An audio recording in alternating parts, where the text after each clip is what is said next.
नमस्कार, Pinnacle online coaching classes में आप सभी का स्वागत है। इस वीडियो में हम करने वाले हैं प्रोजेक्ट अग्नि 40 प्लस के तहत बौद्ध धर्म के बारे में। ये हिस्ट्री का पार्ट है और मैं आपके साथ करूंगी बौद्ध धर्म, इसके बारे में आपको विस्तार पूर्वक बताऊंगी। ये जो वीडियो है ये हिंदी भाषा में है। For those students who wish to watch it in English, there is another video for them, they can watch that one. शुरुआत करते हैं हम बौद्ध धर्म के बारे में। सबसे पहले तो बौद्ध धर्म और जैन धर्म, इन दोनों की जो शुरुआत है वो ईसा पूर्व 6ठी शताब्दी में हुई थी। ठीक है, 6th सेंचुरी बीसी तब इसकी शुरुआत हुई थी। अब क्या कारण थे कि ये दो नए धर्म आए, जैन धर्म और बौद्ध धर्म। उस वक्त हिंदू धर्म के अनुयायी थे लोग। ठीक है, और क्या कारण था कि जब ये दो नए धर्म आए, बौद्ध धर्म और जैन धर्म, लोगों ने इसको खुले दिल से अपनाया। इनके उदय के कारण क्या थे? सबसे पहले तो हिंदू धर्म जो है, अब उसमें बहुत महंगे वैदिक धार्मिक अनुष्ठान थे जो आम आदमी के आपे से बाहर था। ठीक है, साथ ही साथ कठिन और जटिल धर्म संबंधी विधियां, हर चीज के लिए कोई विधि विधान था। शुभ समय, अशुभ समय, कहीं यात्रा पर जाना है तो ये शुभ दिन होगा, वापस आना है तो ये दिन होगा, बच्चा पैदा हुआ है तो ये सारी चीजें होंगी, किसी की मृत्यु हो गई है तो ये होगा, लोगों के मरने के बाद भी आपको इतनी सारी चीजें करनी पड़ती थी। तो लोगों को लग रहा था कि धर्म उनके जीवन को सरल बनाने की बजाय और ज्यादा जटिल बना रहा है। ठीक है, जो जाति प्रणाली थी वो काफी सख्त थी। सबसे ऊपर ब्राह्मण थे, फिर क्षत्रिय थे, फिर वैश्य थे, फिर शूद्र थे। ठीक है, शूद्र की हालत तो सबसे ही खराब। उसका क्या काम है? उसका काम तो केवल ऊपर की 3 जाति के लोगों की सेवा करना था। और जो वैश्य थे वो भी सुखी नहीं थे, क्योंकि उनको लगता था कि सबसे ज्यादा कर टैक्स हम देते हैं, लेकिन इसके बावजूद हमें हमेशा एहसास कराया जाता है कि क्षत्रिय भी हमसे ऊपर है, उनका सम्मान ज्यादा है, और ब्राह्मण तो सबसे ऊपर है ही। ब्राह्मण से कर भी नहीं वसूला जाता था, क्योंकि ब्राह्मण से कर लेना पाप माना जाता था। तो ये जो जाति प्रणाली थी, ये बहुत से लोगों को पसंद नहीं थी। ठीक है, और ये हेरिडिटरी थी, ये व्यवसाय पर आधारित नहीं थी, हेरिडिटरी थी। अगर कोई शूद्र के यहाँ पैदा हो गया है तो उसको शूद्र ही मरना होगा, भले ही वो अपनी हालत से कितना भी दुखी हो, पर उसको बदलने के लिए वो कुछ नहीं कर सकता था। ब्राह्मणों को सर्वोपरि माना जाता था। संस्कृत भाषा में सारे ही हमारे धार्मिक ग्रंथ वगैरह थे, जो संस्कृत भाषा आम आदमी को समझ में नहीं आती थी। तो कुल मिलाकर जो माहौल था वो असंतोष का माहौल था, और हिंदू धर्म के अनुयायी जो थे उसको बहुत ज्यादा पसंद नहीं कर रहे थे। तो जब एक नया धर्म आया, जब ये दो नए धर्म आए, बौद्ध धर्म और जैन धर्म, जिन्होंने ये कहा कि आप अपने आचरण पर ध्यान दीजिए, आप अपने व्यवहार पर ध्यान दीजिए, सादा जीवन जिए, मूर्ति पूजन में विश्वास नहीं, जिनकी जाति प्रणाली में कोई विश्वास नहीं, जिन्होंने सबको एक नजर से देखा, सबको बराबरी से देखा, जब ऐसा धर्म आया तो लोगों ने उसको अपनाया। ठीक है, तो इस बैकग्राउंड के साथ उस टाइम फिर ये दो नए धर्म आए, जैन धर्म और बौद्ध धर्म। अब हम बात करते हैं गौतम बुद्ध की। गौतम बुद्ध, उन्होंने ये नया धर्म दिया, बौद्ध धर्म। और गौतम बुद्ध को शाक्य मुनि के नाम से भी जाना जाता है, क्योंकि उनके जो पिता थे वो शाक्य राजा थे। इनको तथागत के नाम से भी जाना जाता है, और तथागत का मतलब क्या है? जिसको सत्य की प्राप्ति हो गई हो। प्रश्न इस प्रकार से आ सकता है कि तथागत का अर्थ क्या है, किसको शाक्य मुनि के नाम से जाना गया, किसको तथागत के नाम से जाना गया, इस प्रकार से आपसे प्रश्न पूछे जा सकते हैं। ठीक है, इनका जन्म कब हुआ? उनका जन्म लुम्बिनी में 563 ईसा पूर्व शाक्य कुल के राजा शुद्धोधन के घर में हुआ था। तो जन्म ये कहाँ पड़ता है? लुम्बिनी। ये जो लुम्बिनी है ये कपिलवस्तु के पास, ये पड़ता है नेपाल में, वर्तमान नेपाल में ये होगा। और जन्म कब हुआ? 563 ईसा पूर्व। पिता का नाम शुद्धोधन, जो कि एक शाक्य शासक थे। माता का नाम महामाया, जो कौशल की राजकुमारी थी। तो एक बहुत अच्छे राजघराने में इनका जन्म हुआ। लेकिन इनके जन्म के 7 दिन बाद ही इनकी माता की मृत्यु हो गई, और उसके बाद इनकी सौतेली माता, जिनका नाम था गौतमी, उसने इनका पालन पोषण किया। ओके, उसने इनका पालन पोषण किया, और जब इनका जन्म हुआ तो इनके पिता ने एक राजपुरोहित को बुलाया और पूछा कि जरा बताइए कि बच्चे का भविष्य क्या होगा। और पुरोहित जी ने कहा कि बच्चा जो है बड़ा होकर या तो ये बहुत ही महान शासक बनेगा या फिर ये घर परिवार सब कुछ त्याग कर बहुत बड़ा तपस्वी बनेगा। तो जाहिर सी बात है पिता बिल्कुल नहीं चाहते थे कि वो तपस्वी बने और महाराज तो यही चाहेंगे कि मेरा बेटा भी एक बहुत बड़ा शासक बने। तो उन्होंने क्या किया, उन्होंने कम उम्र में ही गौतम का विवाह किया। उनकी बेहद खूबसूरत पत्नी थी यशोधरा और एक पुत्र भी हुआ जिसका नाम था राहुल। और जो सांसारिक दुख है उनसे इनको दूर रखा क्या ताकि इनका मन किसी भी प्रकार से विचलित ना हो। लेकिन जब ये 29 साल के हुए, ये 29 इयर्स के हुए, एक दिन ये बाहर घूमने गए और बाहर घूमने गए अपने सारथी चन्ना के साथ, ठीक है? और जब ये अपने बाहर घूम रहे थे तो वहां पर इन्होंने 4 दृश्य देखे और इन 4 दृश्यों ने इन्हें काफी विचलित किया। इन्होंने क्या-क्या देखा? इन्होंने एक बीमार व्यक्ति को देखा, एक बूढ़े व्यक्ति को देखा, एक शव को देखा और अंत में एक सन्यासी को देखा। तो जब इन्होंने बीमार व्यक्ति को देखा तो इन्होंने अपने सारथी चन्ना से पूछा कि ये व्यक्ति इतना कमजोर सा क्यों है? तो फिर चन्ना ने इनको समझाया कि क्योंकि हमारा शरीर जो है वो नश्वर है, उसमें बीमारियां लगेंगी और ये हम सबके साथ हो सकता है और ये व्यक्ति बीमार है, जब शरीर बीमार होता है तो ऐसा ही होता है। फिर उन्होंने पूछा कि ये व्यक्ति बूढ़ा क्यों है? जब इन्होंने एक बूढ़े व्यक्ति को देखा कि ऐसा क्यों है कि इसकी कमर झुकी हुई है, इसकी आंखें धसी हुई हैं, ऐसा क्यों है इसका शरीर? तो उनको बताया गया क्योंकि ये बूढ़ा हो गया है और ये हम सभी की जीवन की अंतिम अवस्था है। कोई राजा हो या रंक हो, सामान्य साधारण आदमी हो, राजकुमार हो, सबको इस अवस्था से गुजरना होगा। उन्होंने फिर एक शव को देखा और पूछा कि इस आदमी को क्या हो गया है कि 4 लोग इसको कंधे पे उठा के लेके जा रहे हैं। तो उन्हें बताया गया कि ये मृत्यु हो गई है इसकी और अंत में हम सबकी भी मृत्यु ही होनी है। ये सब देखकर वो काफ़ी विचलित हुए।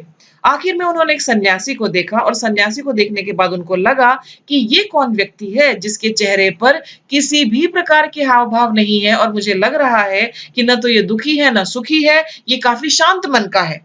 ठीक है? तो उन्होंने जब ये पूछा तो चन्ना ने उन्हें बताया कि इसने अपनी सभी इच्छाओं पर काबू पा लिया है, इसको सुख-दुख से कोई फ़र्क नहीं पड़ता है और इसने सांसारिक चीज़ों से अपना मोह हटा लिया है, ये सन्यासी है। तो इन चारों को देखने के बाद गौतम बुद्ध को लगा कि सन्यासी ही सबसे ठीक है, कम से कम वो दुखी तो नहीं है। क्या फ़ायदा हुआ मेरे राजा होने के जब मुझे बीमार भी होना है, बूढ़ा भी होना है, मरना भी है, सारी चीज़ें हैं। तो बेहद अशांत मन के साथ फिर ये राजमहल में लौटे और ये 4 जो दृश्य इन्होंने देखे, इन्हें लगातार विचलित करने लगे और उसके बाद इन्होंने फैसला किया कि मैं सत्य की खोज में जाऊँगा कि सत्य आखिर है क्या? और इन्होंने परिवार को त्यागने का फैसला किया। अब आगे इनका सारथी था चन्ना, आप याद रखना, और इनका जो प्रिय अश्व था उसका नाम है कंथक। ये एक सफेद रंग का घोड़ा था, ठीक है? ये परिवार को त्यागने का फैसला करते हैं और एक रात ये चन्ना और कंथक के साथ राजमहल छोड़ के चले जाते हैं। ये गृह त्यागने की जो घटना है, ये महाभिनिष्क्रमण कहलाती है। प्रश्न इस प्रकार से आ सकता है कि महाभिनिष्क्रमण क्या है? तो महाभिनिष्क्रमण जो है, वो गृह त्यागने की घटना है, ठीक है? और क्योंकि बौद्ध धर्म और जैन धर्म में मूर्ति पूजन नहीं होता है, तो चीज़ों को अलग तरीके से दर्शाया जाता है। एक सफ़ेद अश्व जो है, वो महाभिनिष्क्रमण को दर्शाता है। फिर उसके बाद जब ये घर छोड़कर चले गए, ये जानना चाहते थे कि सत्य क्या है, सच्चाई क्या है, सही ज्ञान क्या है। इन्होंने 2 गुरु बनाए। गुरुओं का नाम है अलार कलाम और उद्दक रामपुत्र। ये दोनों इनके शिक्षक थे और इन्होंने काफ़ी तप किए, काफ़ी व्रत रखे और ज्ञान की प्राप्ति करने की कोशिश की। इनको आत्मज्ञान की प्राप्ति हुई उर्वेला में, उस जगह का नाम आप याद रखेंगे। उर्वेला जो है ये गया के पास है और 35 वर्ष की आयु में ये एक वृक्ष के नीचे बैठे थे और इन्होंने ये फैसला किया था कि अब मैं यहाँ से तभी उठूँगा जब मुझे ज्ञान की प्राप्ति होगी। ठीक है? जब मुझे ज्ञान की प्राप्ति होगी और ज्ञान की प्राप्ति हुई, आगे जाकर यही जगह जो गया है यहाँ पर, ये बोध गया कहलाई और जिस पेड़ के नीचे ये बैठे थे वो बोधि वृक्ष कहलाया। उसके बाद इन्होंने अपना पहला धर्मोपदेश दिया और धर्मोपदेश जो है वो सारनाथ में दिया। वर्तमान में जहाँ सारनाथ है वहां पर एक जगह है मृगदाव, जिसको अंग्रेजी में हम डियर पार्क बोलते हैं। वहां पर इन्होंने अपना पहला धर्मोपदेश दिया और ये कहलाया, ये पहला धर्मोपदेश जो था ये कहलाया धर्म चक्र प्रवर्तन, यानी कि धर्म के चक्र का घूमना। और क्योंकि ये चक्र प्रवर्तन कहलाया तो इनका ये जो पहला उपदेश है ये पहिए द्वारा चिन्हित किया जाता है।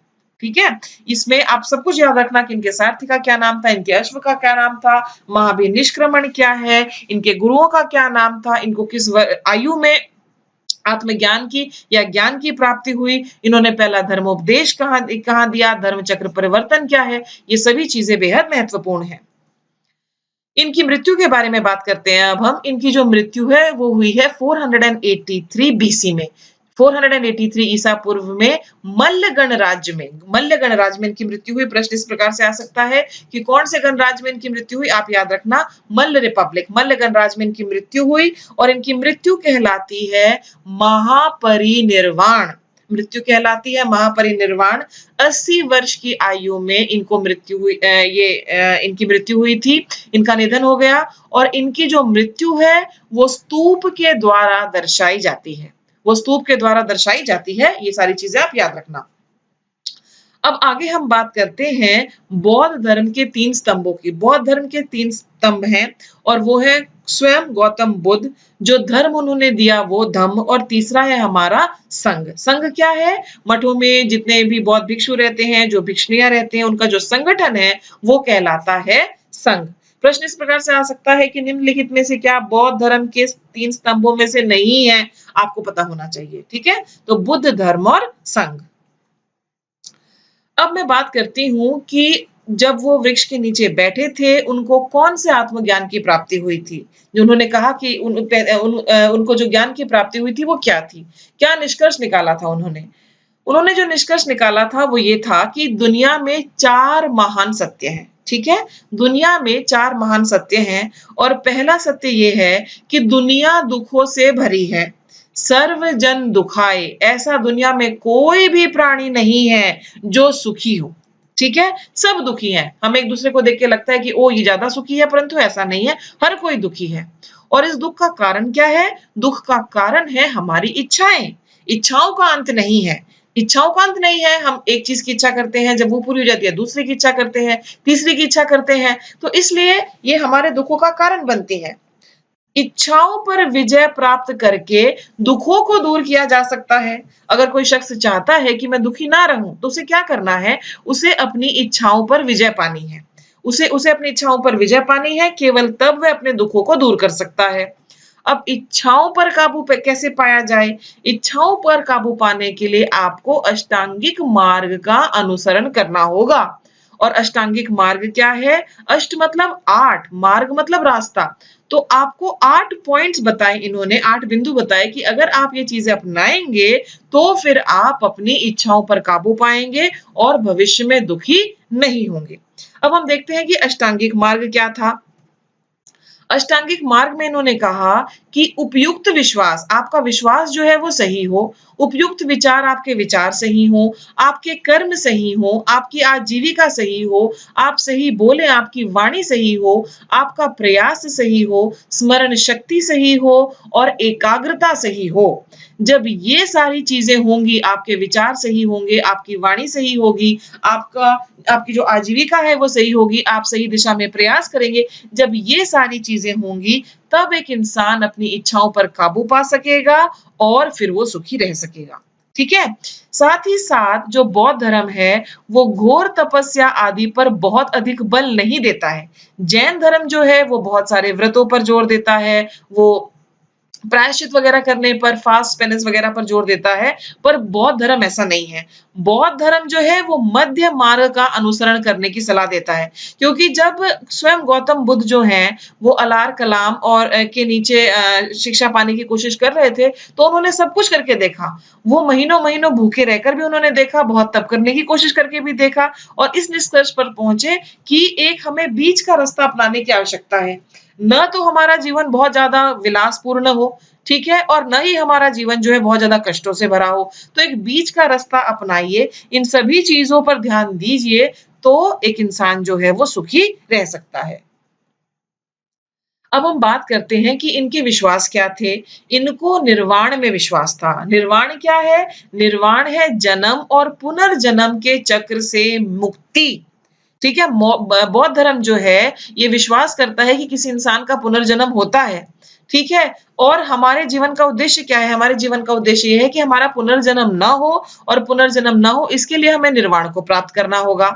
बुद्ध के अनुसार आत्मा एक मिथक है।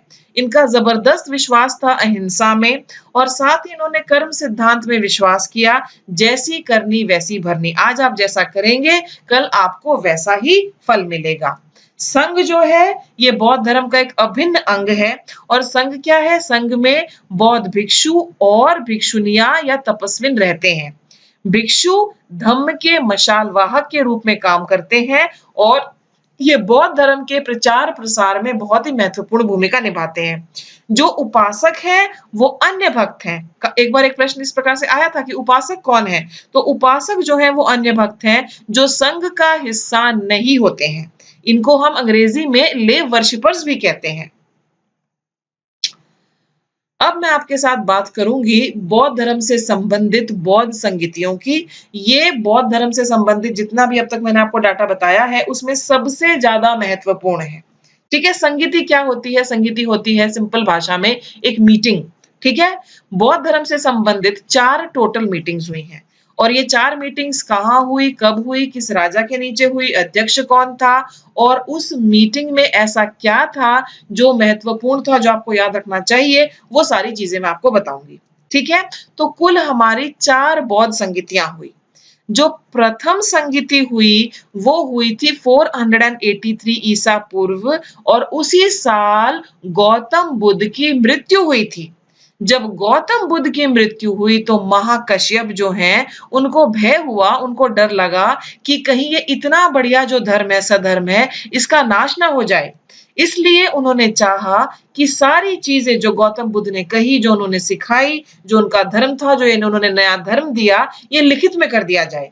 इसलिए अतएव उन्होंने विनय और धर्म के संस्थापन के लिए राजगृह में 500 भिक्षुओं की एक संगीति बुलाई, और ये जो संगीति है ये कहलाई प्रथम संगीति। ठीक है, तो कहाँ हुई थी? ये राजगृह में हुई थी। इसका अध्यक्ष कौन था? इसके अध्यक्ष महाकश्यप थे। उस वक्त शासक कौन था? शासक था अजातशत्रु। अजातशत्रु कौन से वंश से थे? वो हर्यंक वंश से थे। और इसमें हुआ क्या? अब मैंने साफ कहा कि उनको डर था कि कहीं ये इतना अच्छा धर्म जो है इसके अलग-अलग इंटरप्रिटेशंस ना होए, लोग अपने हिसाब से इसको ना समझने लगे। वो लिखित में सब कुछ करवाना चाहते थे। तो धार्मिक ग्रंथों का संकलन हुआ, और 2 पिटक, पिटक इनकी धार्मिक पुस्तकें हैं बौद्ध धर्म की। ठीक है, 2 पिटक, सूत पिटक जिसको आनंद जो कि गौतम बुद्ध का अनुयायी था, और विनय पिटक उपाली ने, इन दोनों का संकलन हुआ। तो 2 महत्वपूर्ण पुस्तक कौन कौन सी? सूत पिटक और विनय पिटक। इनका संकलन कब हुआ? इनका संकलन हुआ प्रथम संगीति में। ठीक है, उसके बाद द्वितीय संगीति हुई। द्वितीय संगीति पहली वाली के 100 साल बाद हुई। 100 साल बाद हुई तो कौन सा वर्ष है ये? 383 बीसी। और ये कहाँ हुई? ये वैशाली में हुई। अध्यक्ष कौन है? सबाकमी। और उस वक्त राजा था कालाशोक। कालाशोक को आप याद रखना, ये शिशुनाग डायनेस्टी से हैं, शिशुनाग वंश से हैं, और शिशुनाग वंश में केवल 2 ही राजा हुए। और ये कालाशोक के बारे में सबसे महत्वपूर्ण बात है कि उनके टाइम में द्वितीय बौद्ध संगीति हुई थी।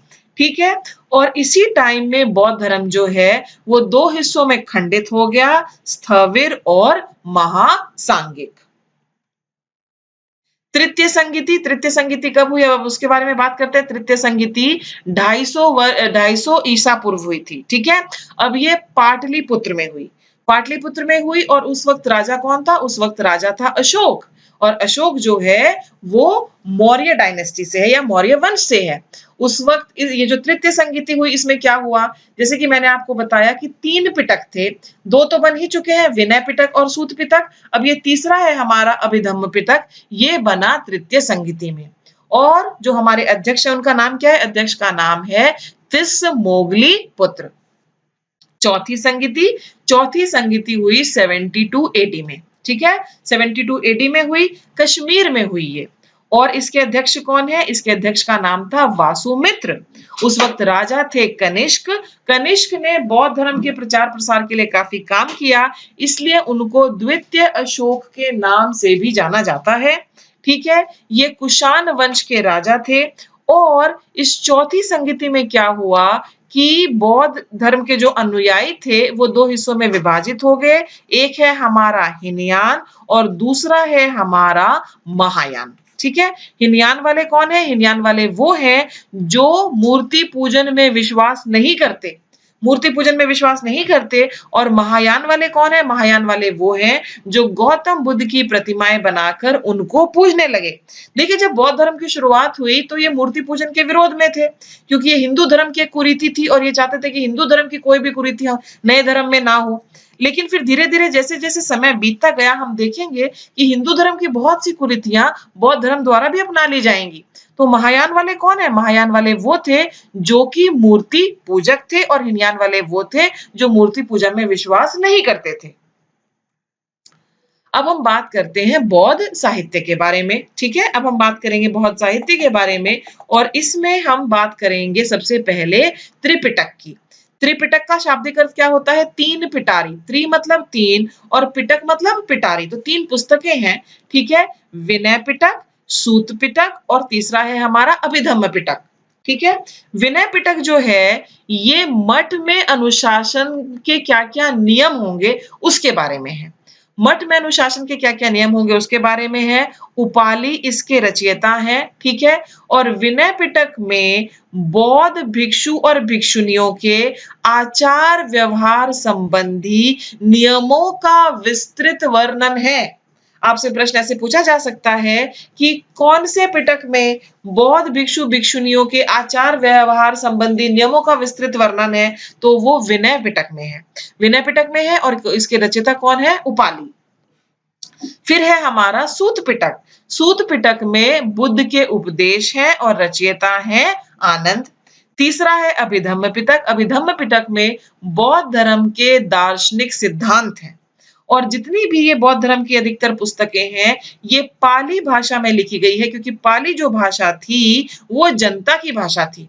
हमने देखा कि वैदिक काल का जितना साहित्य है वो संस्कृत में है, जनता को वो ज्यादा समझ में नहीं आया, ब्राह्मण उसको अपने हिसाब से समझाते रहे, तो धीरे धीरे जनता में असंतोष जागा। लेकिन बौद्ध धर्म का काफी सारा साहित्य जो है वो पाली भाषा में है। हालांकि मैं ये नहीं कहती कि 100% पूरा पाली में ही है, कुछ एक ऐसे हैं जो संस्कृत में भी है। फिर है दीपवंश और महावंश, ये बौद्ध धर्म से संबंधित धार्मिक पुस्तकें हैं और ये श्रीलंका की पुस्तकें हैं। इसके अलावा जातक कथाएं हैं। जो जातक कथाएं हैं वो गौतम बुद्ध के बारे में, बौद्ध धर्म नहीं, आई एम सॉरी ये गलत है, वो गौतम बुद्ध के विभिन्न जन्मों के बारे में कथाएं हैं। क्योंकि देखिए बौद्ध धर्म जो है ये पुनर्जन्म में विश्वास करता है, तभी तो साफ स्पष्ट कहा गया कि इंसान के जीवन का लक्ष्य ये होना चाहिए कि मेरा दोबारा जन्म न हो, मुझे मुक्ति मिले। तो जातक कथाएं जो हैं वो गौतम बुद्ध, ठीक है, वो गौतम बुद्ध के जो पहले जन्म थे उनके विभिन्न जन्मों के बारे में कथाएं हैं और ये जो जातक कथाएं हैं ये भी बौद्ध साहित्य का हिस्सा हैं। अब हम बात करते हैं कि ये जो धर्म है इसका पतन क्यों हुआ। ठीक है, ये भारत में तो इतना प्रसिद्ध नहीं हो पाया, लेकिन हाँ तिब्बत में बहुत प्रसिद्ध हुआ, ये वहां का प्रमुख धर्म बना, चीन में काफी प्रसिद्ध हुआ, श्रीलंका में काफी प्रसिद्ध हुआ। तो पतन के कारण क्या है? सबसे पहले तो जो कुरीतियां हिंदू धर्म में थी, जैसे कि मूर्ति पूजन हुआ, जैसे संस्कृत भाषा हुआ, यही कुरीतियां बाद में आगे जाकर बौद्ध धर्म में भी अपना ली गई। ठीक है, और ब्राह्मणों ने ब्राह्मणवाद के पुनरुद्धार की वजह से इस धर्म का पतन हुआ। ठीक है, जब लोगों ने देखा कि जो हमारी बुराइयां थी, जो पहले हिंदू धर्म की बुराइयां थी, जिनकी वजह से हम हिंदू धर्म को छोड़ के आए, जैसे कि मूर्ति पूजन है, संस्कृत भाषा का प्रयोग है, बहुत सारे जटिल कर्म कांड है, उनकी वही सारी चीजें दोबारा से बौद्ध धर्म में भी आ रही हैं। तो फिर लोग जो हैं वो वापस से हिंदू धर्म की ओर जाने लगे और अशोक के बाद और कनिष्क के बाद इस धर्म को कोई बहुत ही तगड़ा राजा का समर्थन भी नहीं मिला। ठीक है, इसलिए फिर धीरे धीरे ये जो धर्म है ये पतन की ओर गया। बुद्ध के बाद बौद्ध धर्म, बुद्ध के बाद बौद्ध धर्म, अशोक और कनिष्क ये दो बहुत ही महत्वपूर्ण राजा हैं जिन्होंने इस धर्म के प्रचार प्रसार के लिए काफी काम किया। अशोक ने तो धर्म महापात्रों की नियुक्ति की। धर्म महापात्र कौन थे? ये बाकायदा सरकारी ऑफिसर थे, ठीक है, ये सरकारी अफसर थे, इनकी नियुक्ति की गई ताकि ये बौद्ध धर्म का प्रचार कर सके। इतिहास में पहली बार ऐसा हुआ कि किसी धर्म के प्रचार के लिए विशेष व्यक्तियों की नियुक्ति की गई। ठीक है। अशोक ने अपनी पुत्री संघमित्र और बेटे महेंद्र को, इन दोनों को श्रीलंका भेजा और इनको बोधि वृक्ष के पौधे के साथ भेजा। और श्रीलंका इसलिए भेजा कि ये वहां के राजा को और वहां की जनता को बौद्ध धर्म के बारे में बता सके और उन्हें समझा सके और कन्वर्ट कर सके, उन्हें बौद्ध धर्म का अनुयायी बना सके। ठीक है। तो उसके बाद फिर नाम आता है विनसांग और फाहिन का। ये दो जो हैं ये चीनी यात्री थे और ये बौद्ध धर्म का अध्ययन करने के लिए भारत आए थे। विनसांग जो है वो हर्षवर्धन के कार्यकाल में आए थे और फाहिन भी एक ये चीनी यात्री थे जो भारत आए थे।